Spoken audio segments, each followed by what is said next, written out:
Let's preview.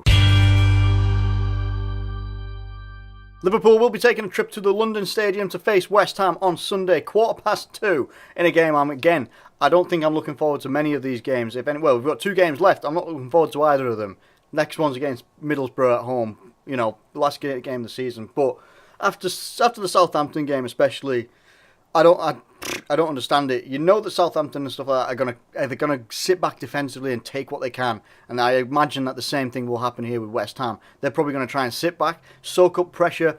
Our back four will basically start to flood forward a little bit, and they'll probably try and wait and counter however they can. Now, obviously, team news for West Ham looks like Mark Noble's not going to be there and Andy Carroll isn't going to be there. But I would still say that doesn't necessarily matter because they've still got attacking threats all over that pitch, and probably their key player will be Manuel Lanzini, who has scored in 5 out of his last 8 games, and that's going to be crucial. He looks like a very, very tricky player. If they get a free kick, it looks like they've got another free kick specialist because he's very, very good at putting them in the top corner when he needs to. He's going to be a threat. The whole team's going to be a threat as well. They've kept, I think, 3 out of 4 clean sheets. They've kept a lot of clean sheets lately. Winston Reid and their whole back four. It looks set up for them to close us out again. And I'm almost quite tempted to predict that it'll be a 0-0. And I really don't want it to. Not because it couldn't happen. It very well could happen. Just like it could have happened against Southampton, and it did.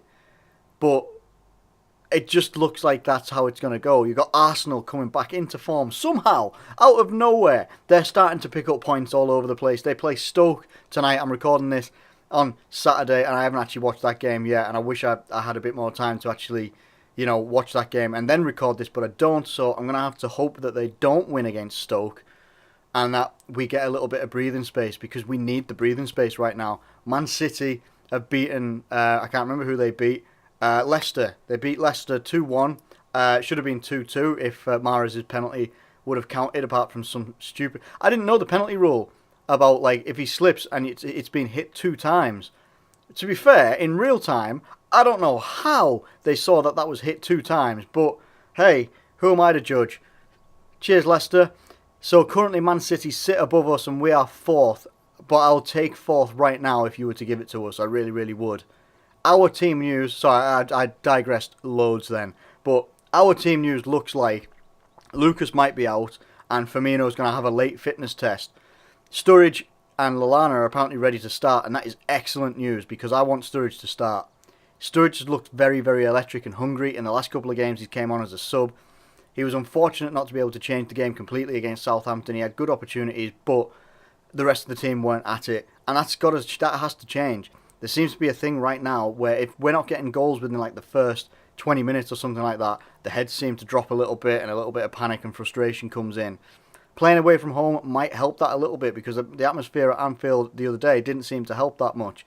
We need every asset that we've got. The away fans are normally loud as hell for us. This is a massive stadium. I think it's our first trip to London Stadium. It's a massive stadium. We can make that place rock with our fans, I think. I think with Sturridge and Lallana being fit to start as well is really, really good. Sturridge could be very good. I think Sturridge is vying for a starting place, and I don't see why he shouldn't have a starting place when I think he was pretty much almost voted man of the match against Southampton, and he came on as a sub. That's how bad the rest of the team were. The rest of the team have to step it up. Even though we didn't concede in the last game, great, but we need to score. We need to win. We need to win. We cannot be drawing this game. We need to win. We need to do everything that we can to win. If you've got the likes of Coutinho, if you've got Origi, if you've got Sturridge, now I'll come on to Origi in a little bit as well, but if you've got Sturridge there, you've got Lallana, you're going to have Wijnaldum, Emre Can, still no idea what's going on with Henderson, but we're just going to have to assume he's not going to be back for the rest of the season, which is only 2 games.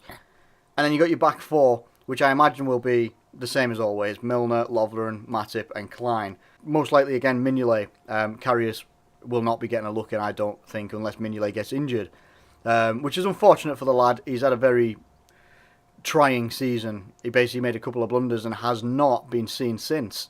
So I think maybe even one of the last cup games that we were in before we got knocked out in January might have been the last time that we saw Karius. Can't remember, let me know. So, Origi.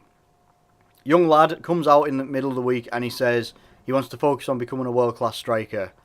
So we're sitting on, what's the date today? 13th of May. A little bit late to be wanting to say you want to work on being a world-class striker now, because it's 2 games towards the end of the season, man, and you could have been maybe working on that earlier in the season. I don't know. You could have been showing it a little bit. Origi last year was actually better than he is this year, which is really weird. He says he had a bit of a different season with Liverpool this year. It's like, yeah, you did have a different season. You had a worse season. There's no two ways about it. You've had a worse season. There's no point in sugarcoating it. You had a worse season than last year. And we don't exactly know why that is.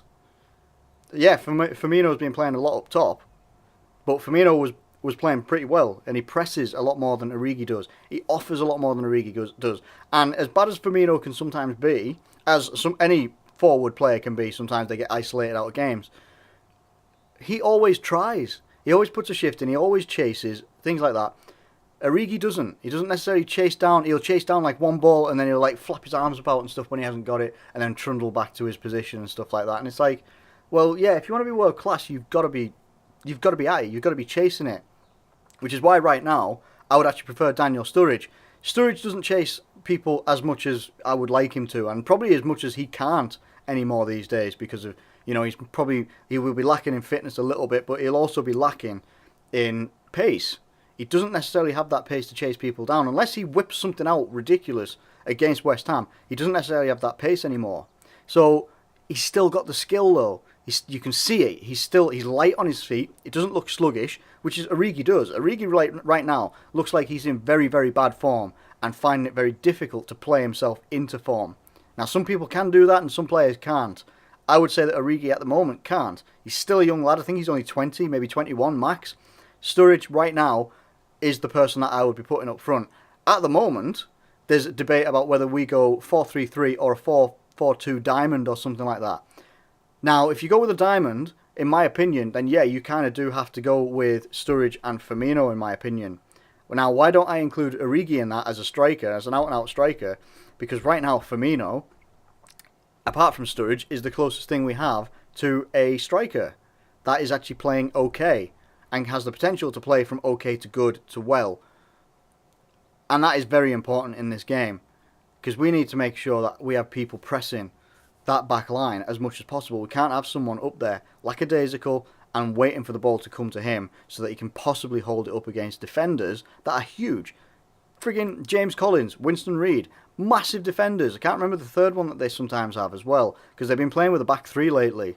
But they've got the massive defenders. Origi's a big lad, but he's a young lad as well, and he's quite naive in his play. That is not what I would want in this one.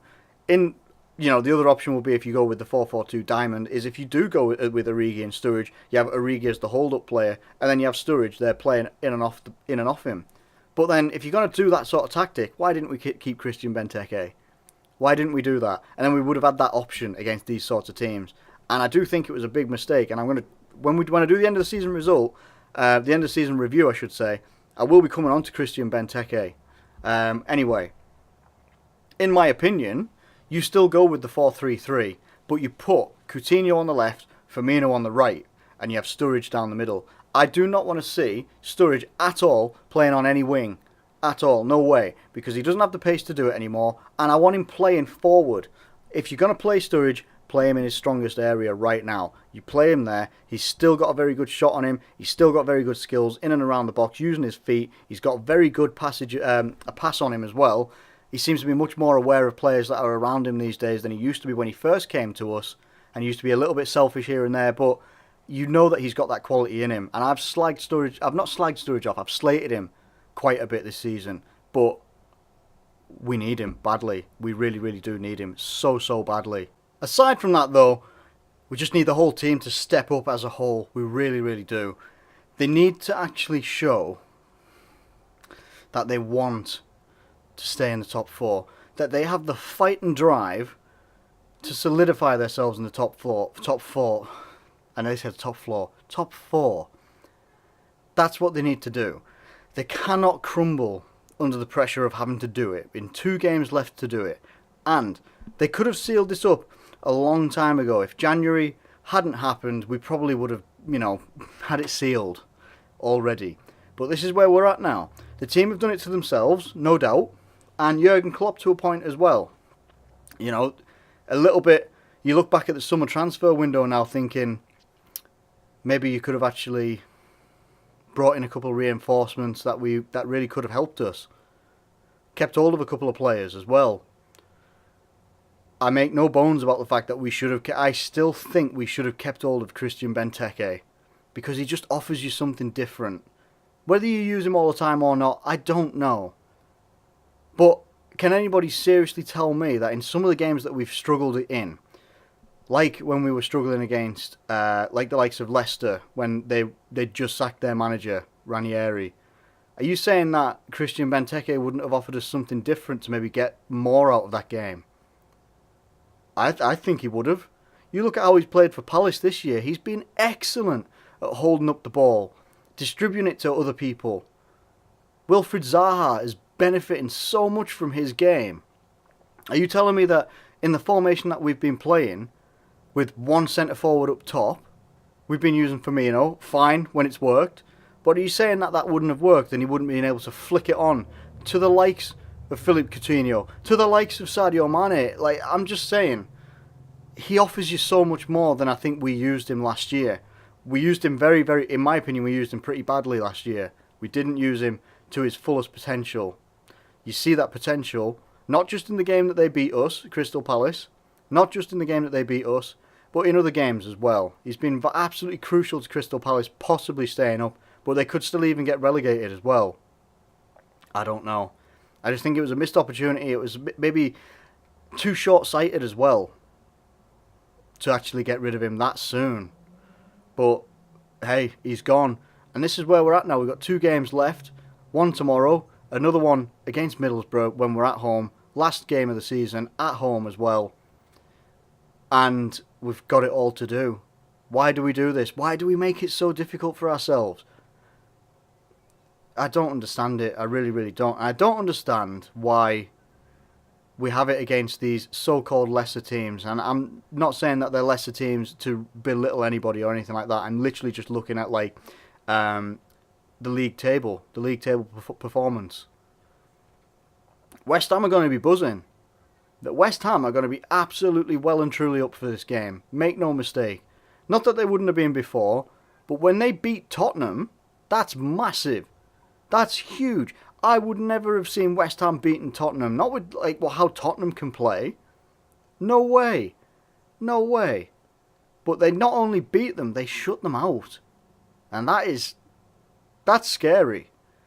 Is this West Ham clicking into gear at the end of the season? I would say yes. I would say exactly yes. Absolutely yes. Because every team that we seem to play against at the moment, that we've got coming up, that haven't been performing so well, get that one result that they needed that was going to propel them a little bit.